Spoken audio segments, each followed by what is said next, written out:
Hello everyone, welcome to my YouTube channel farmer researcher. आज की video में एक और नया क्वेश्चन पेपर लेके आया हूँ जो कि Gujarat drug inspector exam preparation के लिए काफ़ी इंपॉर्टेंट है।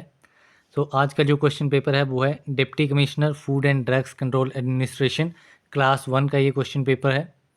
इसमें मोस्ट ऑफ द क्वेश्चन जो है वो आपके फार्मेसी रिलेटेड हैं, जो कि अभी हमारा जो इस पेपर के लिए सिलेबस है उसी के अकॉर्डिंगली इसमें क्वेश्चंस रहेंगे।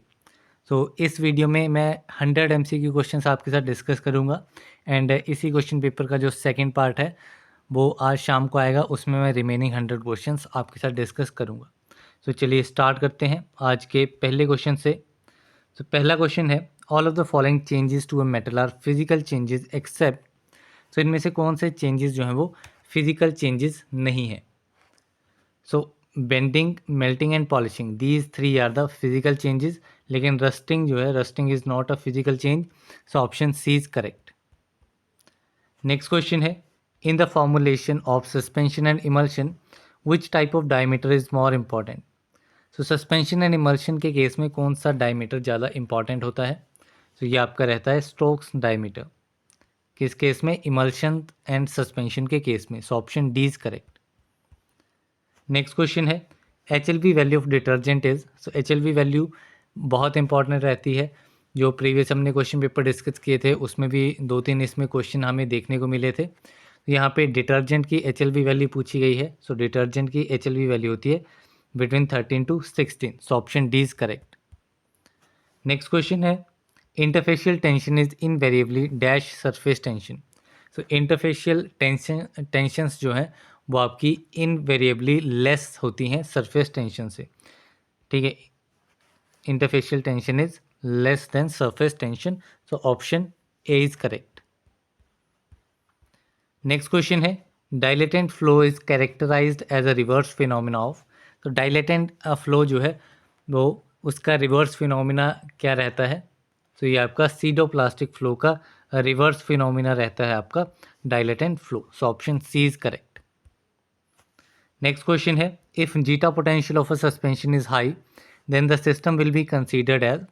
अगर जीटा पोटेंशियल सस्पेंशन का हाई है तो जो सिस्टम है वो क्या कंसीडर किया जाएगा। Then the system will be considered as deflocculated. किस केस में? जब आपका जीटा पोटेंशियल जो है सस्पेंशन का हाई रहेगा उस केस में सिस्टम जो है वो डीफ्लोकुलेटेड सस्पेंशन रहेगी। नेक्स्ट क्वेश्चन है, temperature at which solubility of a surfactant is equal to critical micellar concentration is known as. ऐसा टेम्परेचर जिसमें सर्फेक्टेंट की सॉल्युबिलिटी जो है वो CMC के इक्वल होती है। वो टेम्परेचर आपका रहता है Krafft temperature. Option A is correct. Next question है, what do you mean by otic dosage form. Otic dosage form जो है वो क्या रहती है। ऑटिक डोजेस फॉर्म वो डोजेस फॉर्म होती हैं जिसमें ईयर के थ्रू आपकी ड्रग एडमिनिस्ट्रेशन करवाई जाती है। इसमें ऑप्शन ए में दिया गया है doses form of for drug administration through the years. इसमें ऑप्शन ए जो है वो करेक्ट आंसर है। नेक्स्ट क्वेश्चन है, suspended particles become flocculated in suspension because. Flocculated जो सस्पेंडेड पार्टिकल्स होते हैं सस्पेंशन में वो फ्लोकुलेटेड बन जाते हैं। फ्लोकुलेटेड बनने का रीज़न है क्योंकि जो उसमें अट्रैक्टिव फोर्सेस होती हैं पार्टिकल्स के बीच में वो अप्रिशिएबल रहती हैं। ऑप्शन बी जो है वो इसमें करेक्ट आंसर है। नेक्स्ट क्वेश्चन है, which of the following is an example of hydrophilic basis. इनमें से हाइड्रोफिलिक बेसिस का एग्जाम्पल कौन सा है। हाइड्रोफिलिक बेसिस का आपका एग्जाम्पल है इसमें ग्लिसरोजेलेटिन। Glycerogelatin is an example of hydrophilic basis.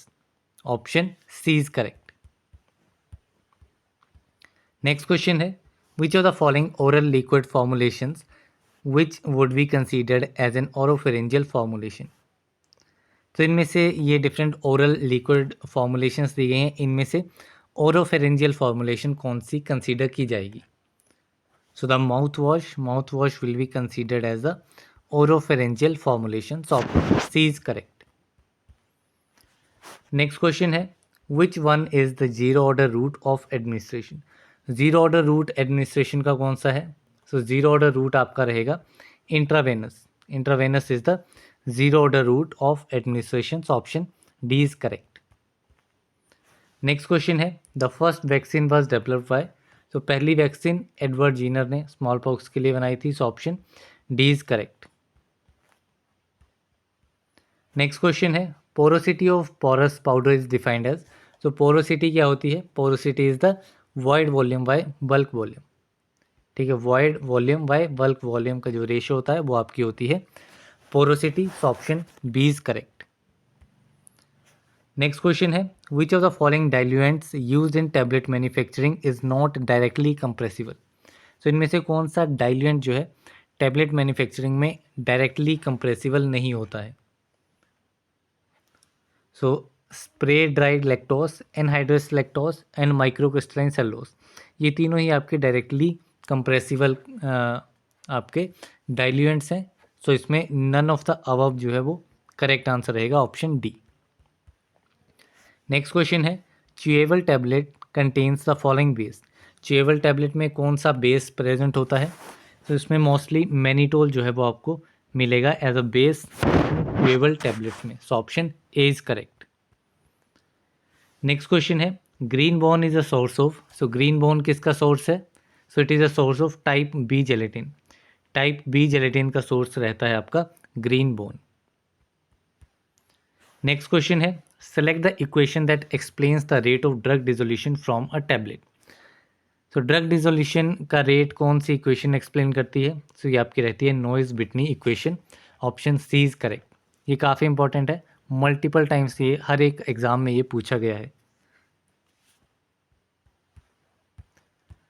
Then next question है water attack test is generally performed on which type of glass container, तो वाटर अटैक टेस्ट जो है वो किस टाइप के ग्लास कंटेनर पे परफॉर्म किया जाता है, तो ये आपका टाइप 2 ग्लास पे इसको परफॉर्म किया जाता है वाटर अटैक टेस्ट को, so option B is correct. Next question है total solids permitted for water of injection as per GMP, तो वाटर ऑफ इंजेक्शन के लिए as per GMP goods manufacturing practices के अकॉर्डिंगली टोटल सॉलिड जो है वो कितना परमिट रहता है, तो इसमें 10 पार्ट्स पर मिलियन जो है वो इसमें सॉलिड जो है वो परमिटेड रहता है वाटर फॉर इंजेक्शन के लिए, so option C is correct. Next question है aerosols should be stored at temperature, तो एरोजोल्स का स्टोरेज टेम्परेचर रहता है below 120 degree Fahrenheit, option B is correct. The next question है a non ionic surfactant based on multi lamellar और unilamellar vesicular structure is called, so non ionic surfactant है जो कि multi laminar और unilaminar vesicle structure पे based है, सो ये आपका रहता है niosome, it is niosome, option C is correct. Next question है rigidity of the liposomal membrane is due to, so liposomal membrane की रिजिडिटी जो है वो किसकी वजह से होती है, so it is due to cholesterol, and cholesterol जो है वो आपकी स्टेबिलिटी भी प्रोवाइड करता है मेम्ब्रेन में। नेक्स्ट क्वेश्चन है flow rate of granules from the hopper can be improved by adding, so granules के फ्लो रेट को कैसे इम्प्रूव किया जा सकता है होपर से, सो बाय एडिंग ग्लाइडेंट, ग्लाइडेंट को अगर ऐड कर दिया जाएगा देन जो फ्लो रेट होगा आपकी ग्रेन्यूल्स का वो बढ़ जाएगा, इम्प्रूव हो जाएगा। नेक्स्ट क्वेश्चन है shellac is use for the purpose of coating of the tablets as, तो शेलेक का यूज़ किस लिए किया जाता है टैबलेट की कोटिंग में, तो इसका यूज़ होता है एज अ सीलेंट, ये यूज़ होता है as a sealant for sugar coating, option D जो है वो इसमें करेक्ट आंसर है। नेक्स्ट क्वेश्चन है the disintegration time for sugar coated tablets is, sugar coated tablets के लिए डिसइंटीग्रेशन टाइम कितना रहता है, so it is 60 minutes, 60 minute time is required for disintegration of sugar coated tablets. The next question है identify the type of flow when the value of Reynolds number is less than 2000, अगर 2000 से कम Reynold number की value होगी then the flow will be laminar flow, option C is correct. किस case में, जब आपके रेनॉल्ड्स नंबर की वैल्यू लेस देन 2000 रहेगी। नेक्स्ट क्वेश्चन है which of the following absorption of drug from gastrointestinal tract is based on concentration of gradients, इनमें से कौन सा ट्रांसपोर्ट है जो कि गैस्ट्रोइंटेस्टाइनल ट्रैक्ट से ड्रग की एब्जॉर्प्शन करवाता है as per the concentration gradient. सो ये रहता है आपका पैसिव ट्रांसपोर्ट। सो जो मेजॉरिटी ऑफ ट्रांसपोर्ट होता है बॉडी में वो आपका पैसिव ट्रांसपोर्ट से ही होता है। So option A is correct. Next question है Fick's law is use for the study of. So Fick's law किसकी स्टडी के लिए यूज़ किया जाता है? So this law is use for diffusion rate. Diffusion rate के लिए आपका फिक्स लॉ जो है वो यूज़ होता है। So option D is correct. Next question है which one of the following has a very low perfusion rate.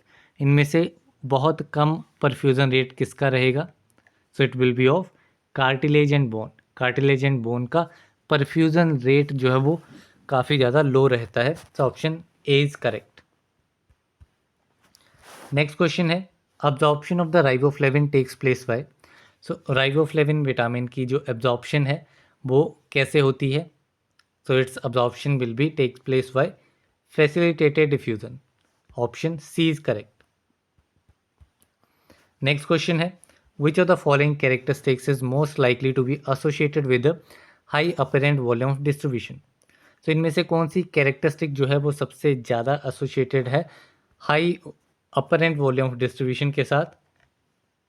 सो ये आपकी रहती है extensive binding to tissue constituent.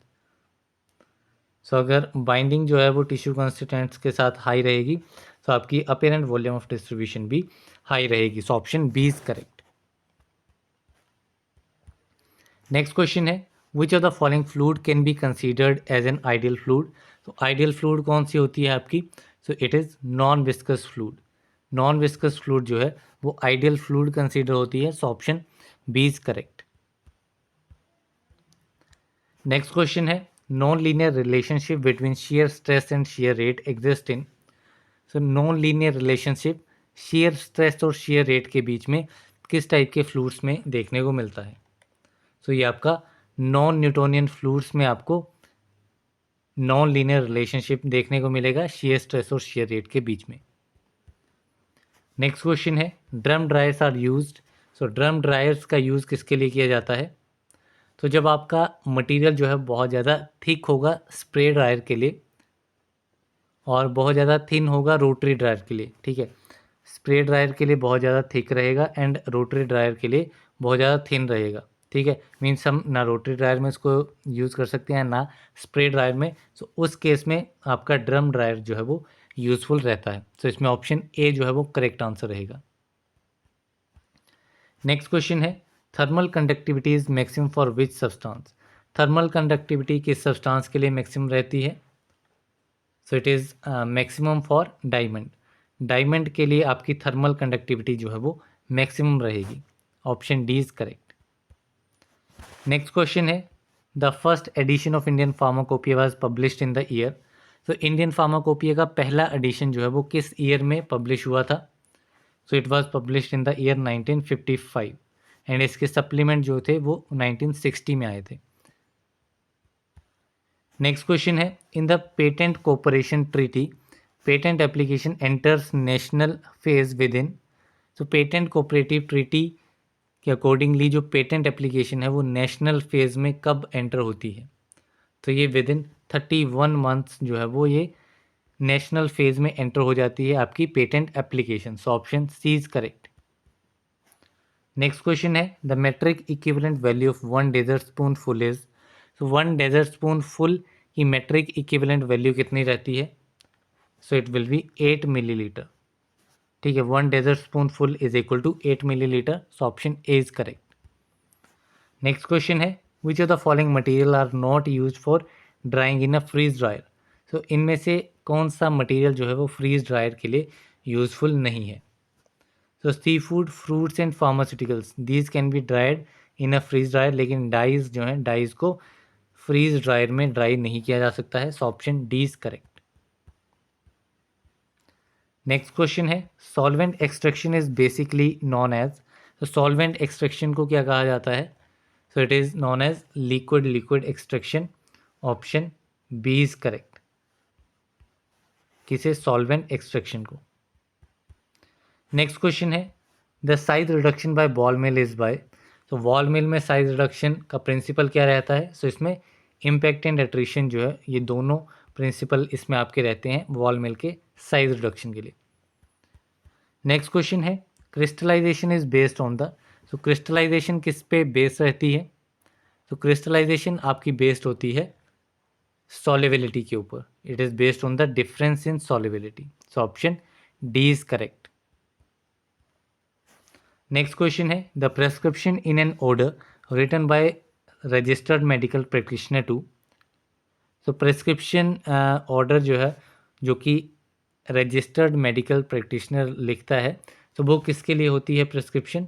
तो प्रेस्क्रिप्शन जो है वो आपकी फार्मासिस्ट के लिए होती है, फार्मासिस्ट उसको रीड करके मेडिसिन जो है वो प्रोवाइड करता है पेशेंट को। नेक्स्ट क्वेश्चन है posology is a branch of pharmacy which deals with, so posology pharmacy की ब्रांच है जो कि आपकी डोजेज की स्टडी के साथ डील करती है, deals with the study of dosages, option B is correct. Next question है which is measured for the neutral form of drug, so neutral form of drug के लिए क्या चीज़ मेज़र की जाती है? सो इसमें आपकी लॉग पी वैल्यू जो है वो इसमें मेज़र की जाती है, सो इसमें option A is correct. Next question है when tetracycline is administered with antacids the absorption of tetracycline, so जब टेट्रासाइक्लिन को एंटा एसिड के साथ दिया जाता है तो जो टेट्रासाइक्लिन है उसकी अब्जॉर्प्शन जो है वो डिक्रीज हो जाती है, इसकी अब्जॉर्प्शन डिक्रीज होगी, तो option B is correct. Next question है ट्रांसलेट स्टैटिन इनटू इंग्लिश, तो स्टैटिन वर्ड का इंग्लिश में मीनिंग क्या रहता है? सो स्टैटिन मीन्स इमीडिएटली, ठीक है, स्टैटिन टर्म जो है वो इमीडिएटली के लिए यूज की जाती है, so option C is correct. Next question है the mole fraction of C2H5OH ethanol in a solution containing 46 gram of ethanol and 46 gram methanol is, so ethanol की मोल फ्रैक्शन कितनी होगी उस सॉल्यूशन में जिसमें इथेनॉल जो है वो 46 ग्राम यूज़ किया गया है एंड 64 ग्राम मिथेनॉल यूज़ किया गया है, तो इसमें फ्रैक्शन जो है वो आपकी 1/3 रहेगी, the fraction will be 1/3, so option A is correct. Next question है which law governs the relative lowering of vapour pressure in solution, तो कौन सा लॉ जो है वो relative lowering in vapour pressure के साथ रिलेटेड है? So this law is Raoult's law, ठीक है, ये क्वेश्चन भी रिपीटेड है, सो ऑप्शन डी जो है वो इसमें करेक्ट आंसर है। नेक्स्ट क्वेश्चन है which of the following is not the property of the system, system की इनमें से कौन सी प्रॉपर्टी नहीं होती है? सो इसमें pressure, temperature and density, these are the properties of a system, but heat जो है वो एक सिस्टम की प्रॉपर्टी नहीं होती है। नेक्स्ट क्वेश्चन है change in enthalpy of a system is the heat supplied at, तो चेंज इन एंथैल्पी सिस्टम में वो क्या होती है? So change in enthalpy is the heat supplied at constant pressure, जो कांस्टेंट टेम्परेचर पे हीट सप्लाई की जाएगी वो होती है आपकी change in enthalpy, so option A is correct. Next question है first law of thermodynamics gives the relationship between, so first law of thermodynamics किसके बीच में रिलेशनशिप बताता है? तो ये आपका heat work and properties of the system, system के heat work और प्रॉपर्टीज़ के बारे में रिलेशनशिप जो है वो फर्स्ट लॉ ऑफ थर्मोडाइनमिक्स में है। नेक्स्ट क्वेश्चन है Carnot cycle has maximum efficiency for, so Carnot cycle की मैक्सिमम एफिशिएंसी किसके लिए होती है? तो it is for reversible engine, reversible engine के लिए मैक्सिमम एफिशिएंसी आपकी होगी कार्नोट साइकिल के लिए, सो इसमें ऑप्शन ए जो है वो करेक्ट आंसर है। नेक्स्ट क्वेश्चन है for desalination of water the material use for making semi permeable membrane is, so जब वाटर की डीसेलिनेशन करनी होगी तो जो मटेरियल यूज़ किया जाएगा सेमी परमिएबल मेम्ब्रेन को बनाने के लिए, तो वो मटेरियल आपका रहेगा cellulose acetate, the material will be cellulose acetate, so option B is correct. The next question है which are the following factors do not affect the electrode potential of an electrode, तो electrode के electrode potential को कौन सा factor जो है वो affect नहीं करता है? So nature of the electrode, temperature of the solution and molarity of the solution, ये डिफरेंट फैक्टर्स हैं जो कि इलेक्ट्रोड पोटेंशियल को अफेक्ट करते हैं। लेकिन जो साइज़ है इलेक्ट्रोड का, साइज़ जो है वो इलेक्ट्रोड पोटेंशियल को अफेक्ट नहीं करेगा। सो इसमें ऑप्शन डी जो है वो करेक्ट आंसर रहेगा। नेक्स्ट क्वेश्चन है, conjugate base for the Bronsted acids H2O and HF are. So conjugated base कौन कौन से होंगे H2O एंड HF के लिए? So these bases will be, H2O के लिए आपका OH नेगेटिव रहेगा एंड HF के लिए F नेगेटिव, ये दोनों रहेंगे। तो इसमें ऑप्शन डी जो है वो करेक्ट आंसर रहेगा। नेक्स्ट क्वेश्चन है, if the rate constant for a first order reaction is K, then the time t required for the completion of 99% of the reaction is given by। तो first order reaction के लिए rate constant दिया गया है K, time हमें find out करना है reaction के 99% कंप्लीट होने के लिए क्या रिएक्शन रहेगा। तो इसमें जो टाइम है वो आपका रहेगा 4.606 बाई के। जैसे हाफ लाइफ के लिए आपका 0.693 बाई के होता है, वैसे ही 99% रिएक्शन कंप्लीट होने के लिए ये आपका रहता है 4.606 बाई के। सो इसमें ऑप्शन डी जो है वो करेक्ट आंसर रहेगा। नेक्स्ट क्वेश्चन है, precipitation occurs when the ionic product is. So precipitation कब अकर करती है? तो प्रेसिपिटेशन तब होगी जब आपका जो आयनिक प्रोडक्ट है वो सॉल्युबिलिटी प्रोडक्ट से ज़्यादा हो जाएगा। When the ionic product is more than the solubility product, then precipitation occurs. So option B is correct. Next question है, Faraday's law of electrolysis is related to।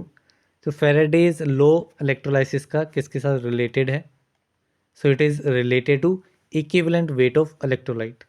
It is related to equivalent weight of electrolyte. So option D is correct. Next question है, the value of Henry's law constant. Henry's law constant की value क्या रहती है? तो Henry's law constant की value temperature के बढ़ने पे बढ़ जाएगी। It will increase with increase in temperature. So option A is correct. Next question है, which of the following will undergo hydrogenation reaction. इनमें से कौन सा कंपाउंड जो है वो आपका हाइड्रोजनेशन रिएक्शन में जाएगा? So the compound will be acetylene. Acetylene जो है वो आपका हाइड्रोजनेशन रिएक्शन में जाएगा। So option A is correct.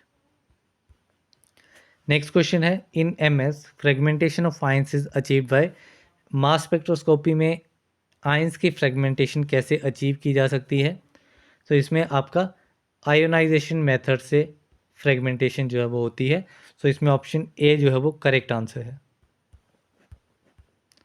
Next question है, which of the following is most acidic in nature.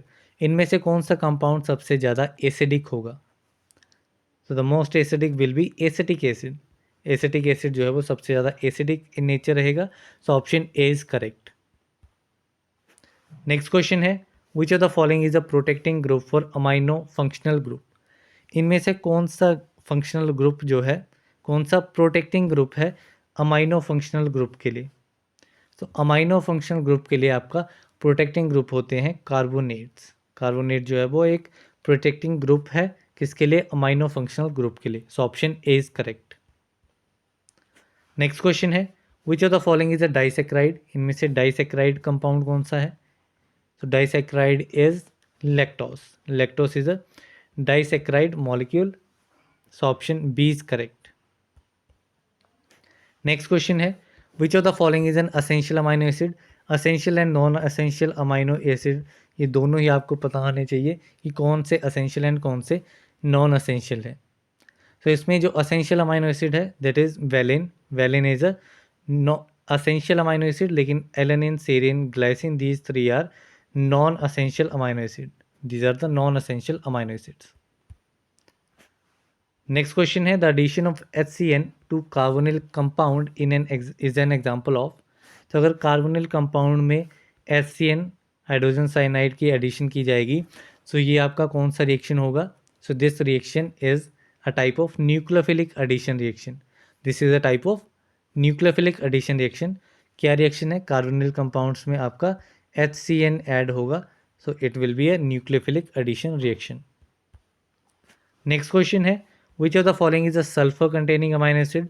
Sulphur containing amino acid आपका होता है मिथ्योनिन एंड ऑल्सो सिस्टीन भी आपका सल्फर कंटेनिंग अमाइनो एसिड है। सो इसमें option A methionine is correct. Next question है which of the following is not a peptide hormone. इनमें से पेप्टाइड हार्मोन कौन सा नहीं है। तो thyroxine, insulin and oxytocin, these are the peptide hormones. लेकिन कोर्टिसोल जो है वो आपका पेप्टाइड हार्मोन नहीं है। So option C is correct. Next question है which amino acid is the precursor of histamine. Histamine का प्रिकर्सर कौन सा रहेगा। तो हिस्टामाइन का प्रिकर्सर आपका रहेगा histidine. Histidine will be the precursor of histamine. So option B is correct. Next question है tryptophan is by synthesize by. So tryptophan किस पाथवे से सिंथेसाइज होता है। So it is by synthesize by shikimic acid pathway. तो it is by synthesize by shikimate और shikimic acid pathway.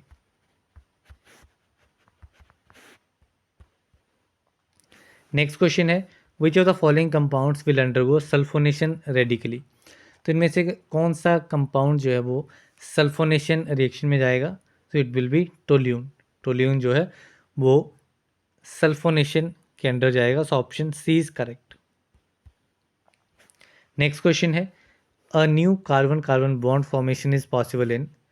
सो एक नई carbon carbon bond जो है, कार्बन कार्बन सिंगल बॉन्ड जो है वो फॉर्म होती है आपकी फ्रीडल क्राफ्ट रिएक्शन में। This is possible in Friedel Craft reaction. Option B is correct.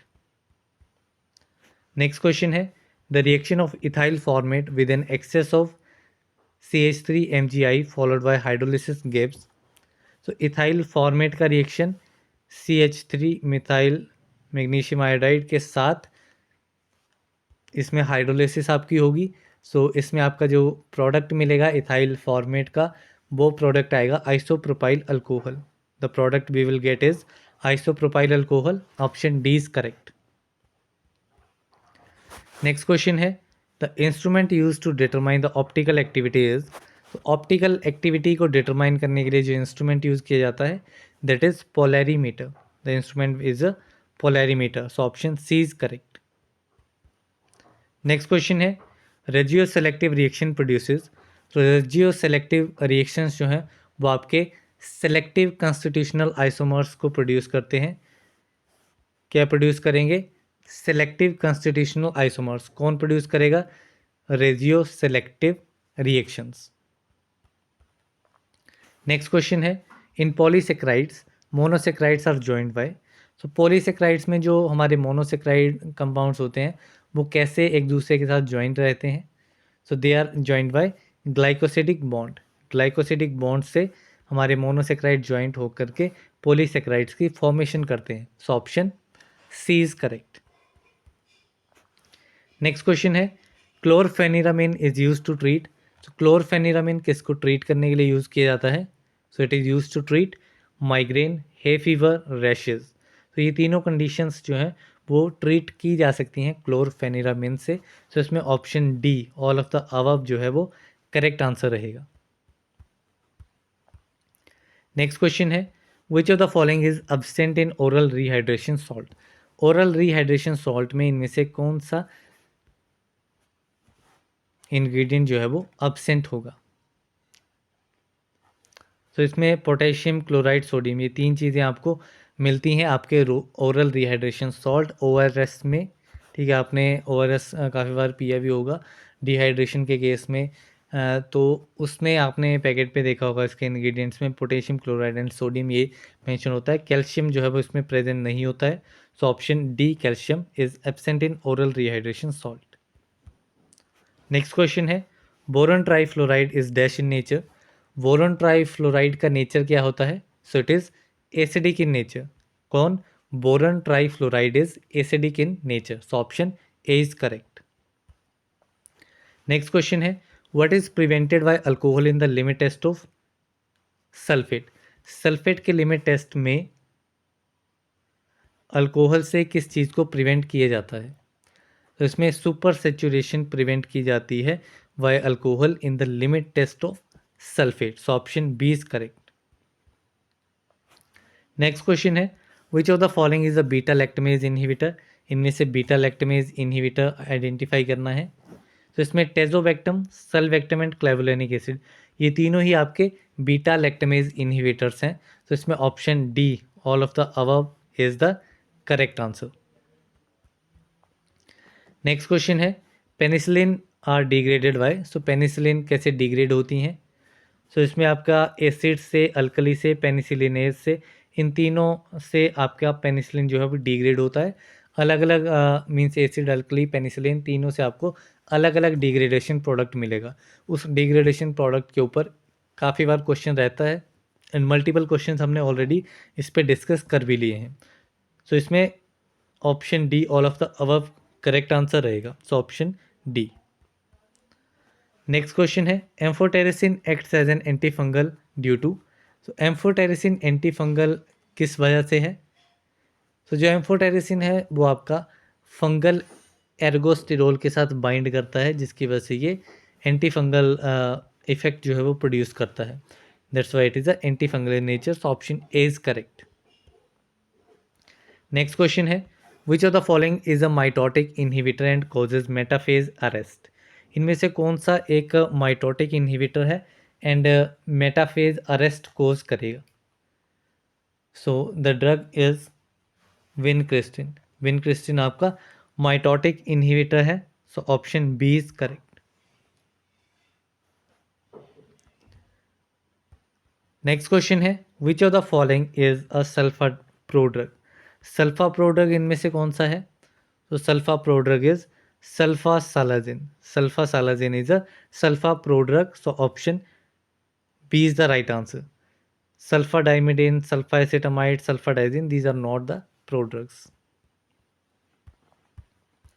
Next question है tetracycline inhibit protein synthesis by binding. तो टेट्रासाइक्लिन जो है वो आपकी 30S राइबोसोमल सब यूनिट के साथ बाइंड करके प्रोटीन सिंथेसिस को इनहिबिट करते हैं। इसका आपको मैकेनिज्म ऑफ एक्शन भी याद रखना है कि टेट्रासाइक्लिन प्रोटीन सिंथेसिस को इनहिबिट करते हैं। कैसे इनहिबिट करते हैं।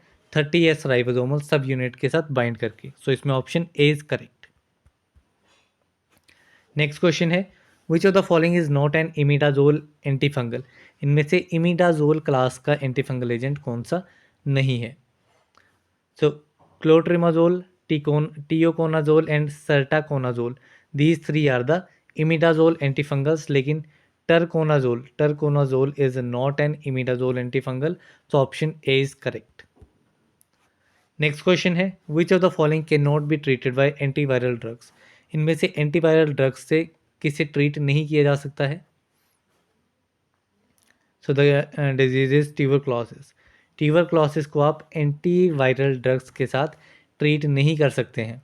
बाकी smallpox, hepatitis and warts, इन तीनों कंडीशंस को ट्रीट किया जा सकता है एंटीवायरल ड्रग्स से। नेक्स्ट क्वेश्चन है the guidelines that describe the analytical method validation are. Analytical method validation को डिस्क्राइब करने के लिए कौन सी गाइडलाइंस रहती हैं। So these are ICH-Q2। ICH-Q2 guidelines जो हैं वो आपकी एनालिटिकल मेथड वैलिडेशन को डिस्क्राइब करती हैं। So option A is correct. Next question है which of the following is the primary standard. इनमें से प्राइमरी स्टैंडर्ड कौन सा है। So the example of primary standard is sodium tetraborate. Sodium tetraborate is a primary standard. So option B is correct. Next question है which of the following is amphiprotic in nature। इनमें से कौन सा compound जो है वो amphiprotic in nature है। So the compound is acetic acid. Option C is correct. Next question है which of the following is a self indicator. इनमें से कौन सा कंपाउंड सेल्फ इंडिकेटर है। So it is potassium permanganate. Potassium permanganate जो है वो आपका सेल्फ इंडिकेटर होता है। So option B is correct. Next question है iodine solution is standardize using. Iodine solution को कैसे स्टैंडर्डाइज किया जा सकता है। So by using arsenic trioxide we can standardize the iodine solution. So option D is the right answer. Next question है potassium chromate is use as an indicator in, तो potassium chromate किस method में indicator use किया जाता है? So it is use in Mohr's method. Mohr's method में आपका indicator जो है वो पोटेशियम क्रोमेट होता है। So option B is the right answer. Next question है ammonium thiocyanate is standardize using. Ammonium thiocyanate को कैसे स्टैंडर्डाइज किया जाता है? So it can be standardize by using silver nitrate. Option C is correct. The next question है solvent extraction is governed by. तो solvent extraction किस law से govern होती है? So it is governed by नॉन्स distribution law. Option C is correct. Next question है molar absorptivity is unrelated to. So molar absorptivity जो है वो किसके साथ रिलेटेड नहीं करती है? इसमें concentration, path length, molecular weight, ये तीनों जो हैं वो मोलर अब्जॉर्प्टिविटी के साथ रिलेटेड रहते हैं, लेकिन सॉल्युबिलिटी इन वाटर जो है it is unrelated to molar absorptivity. So इसमें ऑप्शन डी जो है वो करेक्ट आंसर रहेगा। नेक्स्ट क्वेश्चन है which of the following compounds exhibit fluorescence. इनमें से कौन सा कंपाउंड फ्लोरोसेंस एग्जिबिट करेगा? So the compound is quinine. Quinine जो है वो आपका फ्लोरोसेंस जो है वो शो करेगा। सो इसमें option C is the correct answer. तो अब इस पेपर के 100 रिमेनिंग MCQ क्वेश्चंस हैं वो हम नेक्स्ट पार्ट में डिस्कस करते हैं। सो मिलते हैं अगले पार्ट में। So thank you very much.